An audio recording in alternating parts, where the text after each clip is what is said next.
نبی صلی اللہ علیہ وسلم نے ارشاد فرمایا اور کہا، لوگوں کو ابھارا ہے کہ لوگوں کو چاہیے کہ وہ خاموشی اختیار کریں، جہاں حق بات بولنا ہے وہاں بولے، ورنہ وہ خاموش رہے۔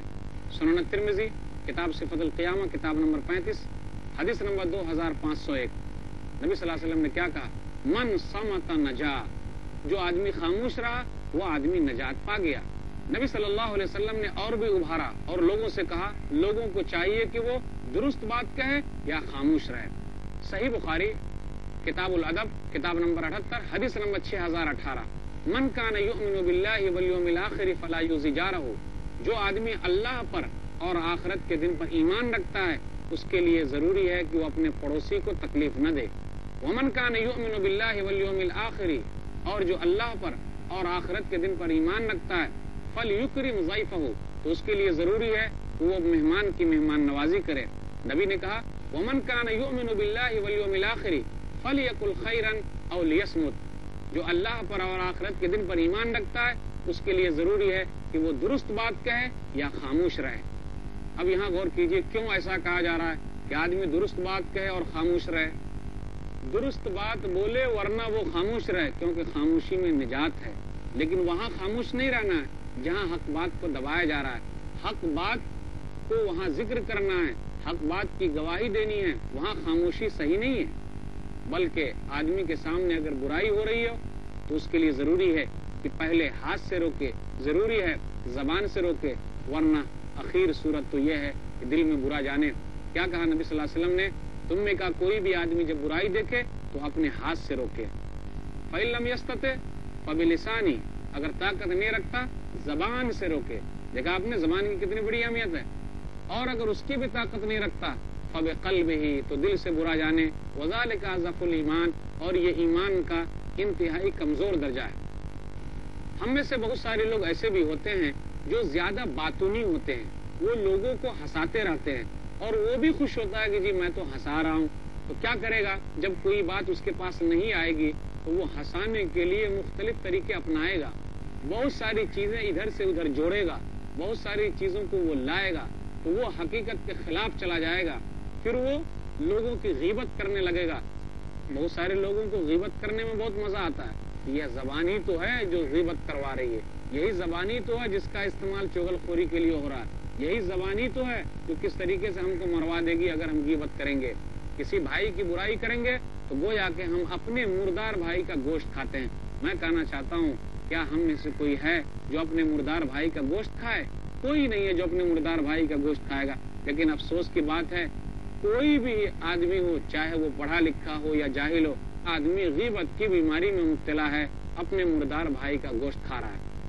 ہم جانتے بوجھتے بھی مردار بھائی کا گوشت کھا رہے ہیں۔ غیبت کرنا، اپنے مردار بھائی کا گوشت کھانا، تو یہ زبان ہی کے ذریعے تو ہوا، زبان کے غلط استعمال سے ہوا، جس سے ہمیں منع کیا گیا ہے کہ آدمی کو زبان غلط چیزوں میں استعمال نہیں کرنی چاہیے۔ خاموش رہنے کے لیے کہا گیا، کیونکہ خاموش نہیں رہیں گے تو بہت ساری چیزیں آ جائے گی جو صحیح نہیں رہے گی، ہم اس کے بارے میں بولتے رہیں گے۔ نبی صلی اللہ علیہ وسلم نے ایک مرتبہ سوال کیا، اتدرون ما الغیبہ، تم لوگ غیبت جانتے ہو؟ غیبت کیا چیز ہے؟ صحابہ نے کہا، اللہ کے رسول آپ زیادہ جانتے ہیں، اللہ تعالیٰ جانتا ہے۔ نبی صلی اللہ علیہ وسلم نے کہا، ذکر کو اخاک بما یکرہ، کہ تو اپنے بھائی کو یاد کر اس طریقے سے کہ تیرا بھائی اس چیز کو ناپسند کرتا ہے۔ یعنی ہم اپنے بھائی کی بات کسی دوسرے بھائی کے پاس جا کر کریں، اس کا ذکر کریں کہ فلاں ایسا ہے، فلاں ایسا ہے۔ وہ بھائی جب ناپسند کرتا ہے تو یہ غیبت ہے۔ صحابہ میں سے کسی آدمی نے یہ کہا، اللہ کے رسول اگر وہ برائی اس بھائی کے اندر موجود ہے تو؟ کہا اگر برائی اس کے اندر موجود ہے تو یہی غیبت ہے، اور اگر برائی موجود نہیں ہے پھر بھی تو دوسرے کے پاس جا کے کہتا ہے تو یہ تو بہتان ہو گیا، یہ اس کے اوپر تہمت لگانا ہو گیا، اور یہ تہمت کی سزا بہت سخت ہے۔ تو گویا کہ ہم کسی دوسرے کے سامنے کسی بھائی کے بارے میں کچھ بھی بیان کرتے ہیں جو بھائی ناپسند کرتا ہے تو ہم غیبت کر رہے ہیں۔ ایک جملہ ہم نے نکالا، فلاں ایسا ہے، فلاں کے ساتھ ایسا ہوا، فلاں نے ایسا کیا، یہ چیز غیبت میں داخل ہے۔ اس لیے منع کیا گیا لوگوں کو کہ لوگ ایسے نہ رہیں۔ آپ کو معلوم ہے یہ زبان کس طریقے سے ہمارے لیے نقصان دہ ہے جب ہم غیبت کریں گے۔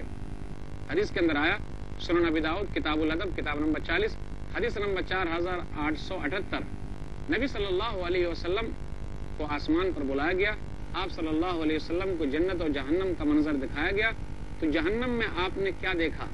آپ نے دیکھا کہ چند لوگ ایسے ہیں جن کے ناخن پیتل کے ہیں اور وہ اپنے چہرے کو اور اپنے سینے کو نوچ رہے ہیں۔ محترم ناظرین، پروگرام کا سلسلہ چلتا رہے گا، پھر ملیں گے انشاءاللہ تھوڑے سے وقفے کے بعد۔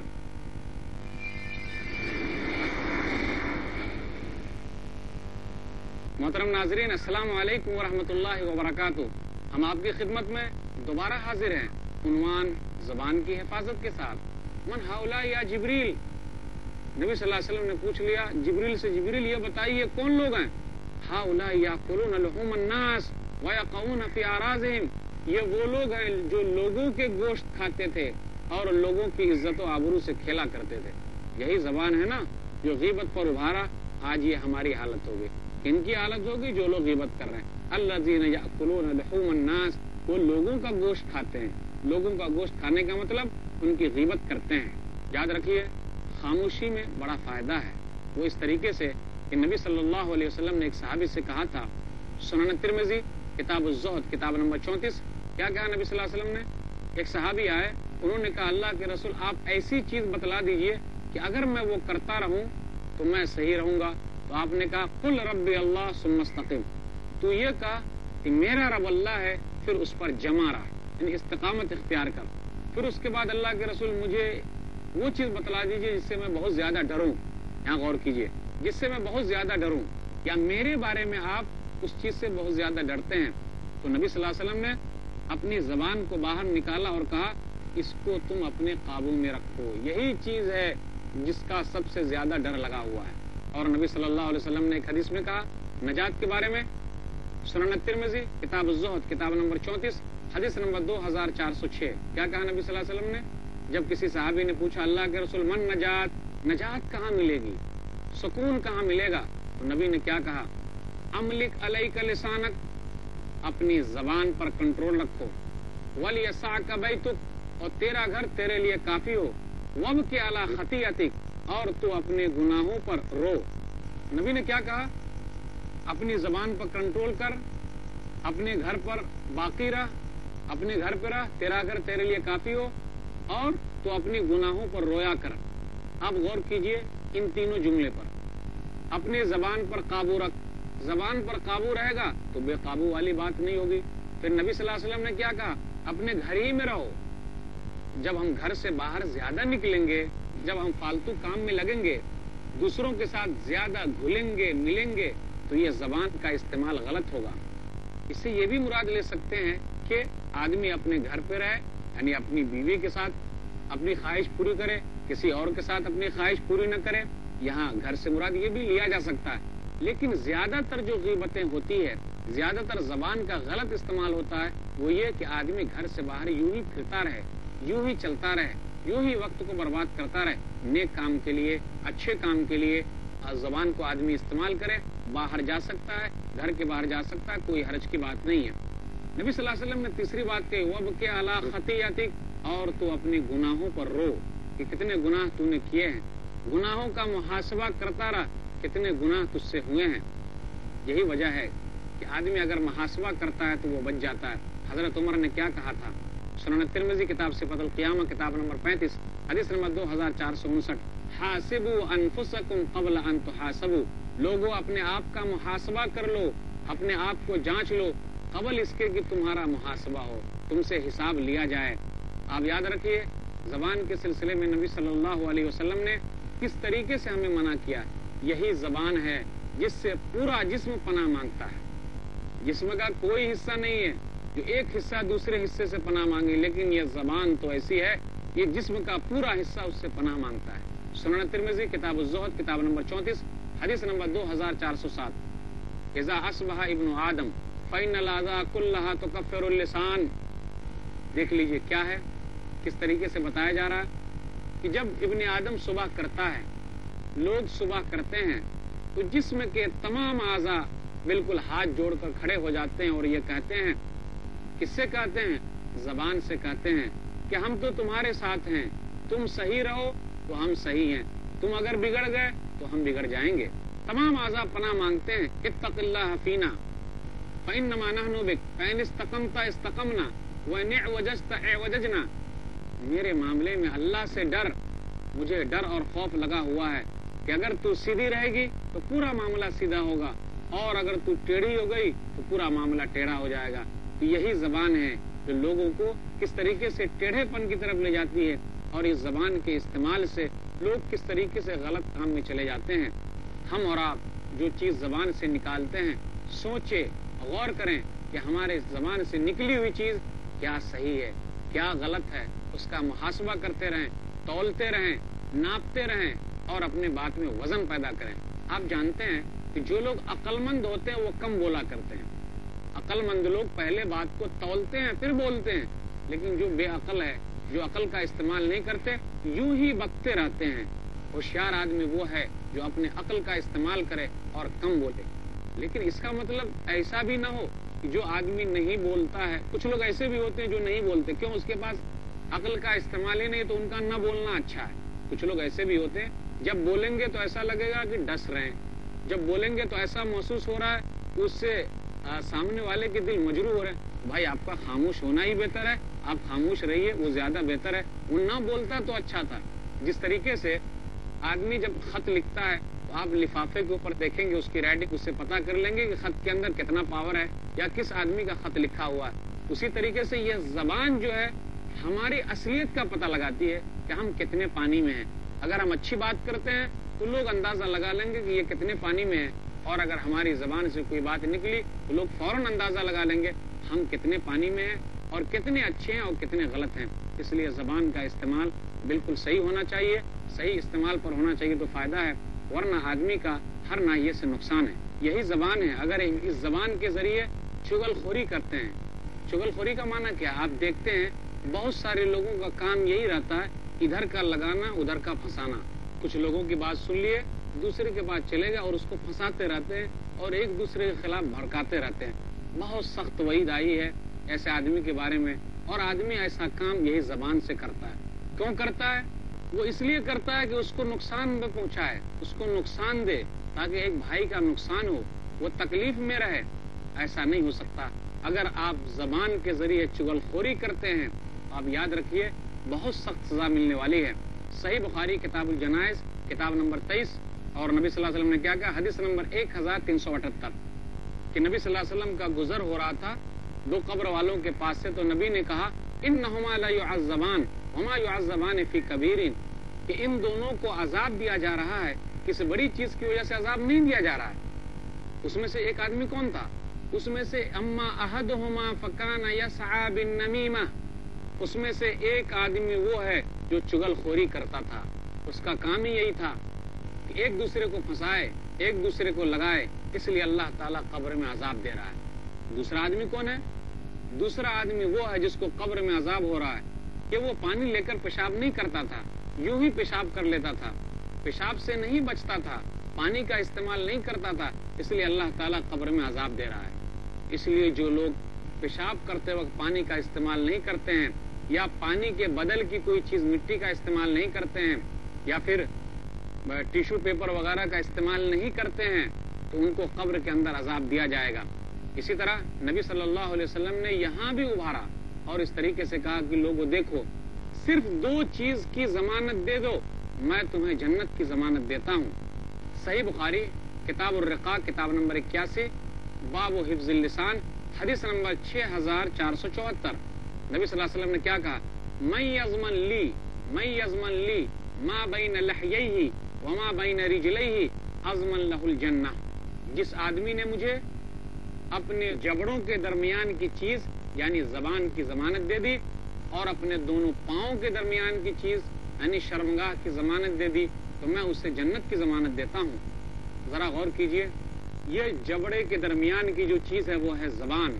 وہ گوشت کا ایک ٹکڑا ہے جس کے لیے نبی صلی اللہ علیہ وسلم ہم لوگوں کو جنت کی بشارت سنا رہے ہیں کہ اگر کوئی آدمی اس پر کنٹرول کر لیتا ہے اور اس کا صحیح استعمال کرتا ہے، کیونکہ اسی کی وجہ سے نقصانات زیادہ ہوتے ہیں، تو آدمی کو نبی صلی اللہ علیہ وسلم کی طرف سے جنت کی گارنٹی ہے. اور زبان ہی کے ذریعے تو پورے معاملات آگے بڑھتے ہیں، اور زبان ہی کی بات چیت ہوتی ہے. اور آدمی چلا جاتا ہے اس ناحیے پر کہ وہ برائی کا ارادہ کرتا ہے۔ جب بات آگے بڑھی تو آگے کیا ہوا، زنا تک نوبت آ گئی، تو نبی صلی اللہ علیہ وسلم نے کیا کہا، من یضمن لی ما بین لحییہ وما بین رجلیہ اضمن لہ الجنہ، جو آدمی مجھے دو جبڑوں کے درمیان کی چیز یعنی زبان اور دو پاؤں کے درمیان کی چیز یعنی شرمگاہ کی ضمانت دے دے، میں اسے جنت کی ضمانت دیتا ہوں۔ ہم اور آپ جب آپس میں بات چیت کرتے ہیں تو یہ سوچتے نہیں کہ یہ بات کہاں جا کے لگے گی۔ ہم اور آپ جب بات کرتے ہیں تو یہ سوچتے نہیں کہ ہماری زبان سے نکلی ہوئی چیز کتنی فائدہ مند ہے، ہماری زبان سے نکلی ہوئی چیز کتنی نقصان دہ ہے۔ آپ غور کیجئے، نبی صلی اللہ علیہ وسلم نے ارشاد فرمایا اور کیا کہا، صحیح بخاری کتاب الرقاق کتاب نمبر 81 باب حفظ اللسان، ان العبد لیتکلم بالکلمہ من رضوان اللہ، ایک آدمی ہے، ایک بندہ ہے، اپنی زبان سے ایک کلمہ نکالتا ہے اللہ کی خوشنودی کے لیے، یعنی اس کی زبان سے کوئی چیز اچھی نکل گئی لیکن اسے احساس بھی نہیں ہوتا کہ اس کی زبان سے اچھی چیز نکلی ہے، لیکن اللہ تعالیٰ اس کی وجہ سے اس کے درجات کو بلند کرتا رہتا ہے۔ اور ایک بندہ ہے اپنی زبان سے ایک ایسی بات نکالتا ہے جو اسے احساس بھی نہیں ہوتا، جس سے اللہ کی ناراضگی ہوگی، اس کے ذریعے کیا نقصان ہوتا ہے، اس کا ٹھکانہ جہنم کی طرف ہو جاتا ہے۔ اس لیے زبان کا استعمال صحیح ہو۔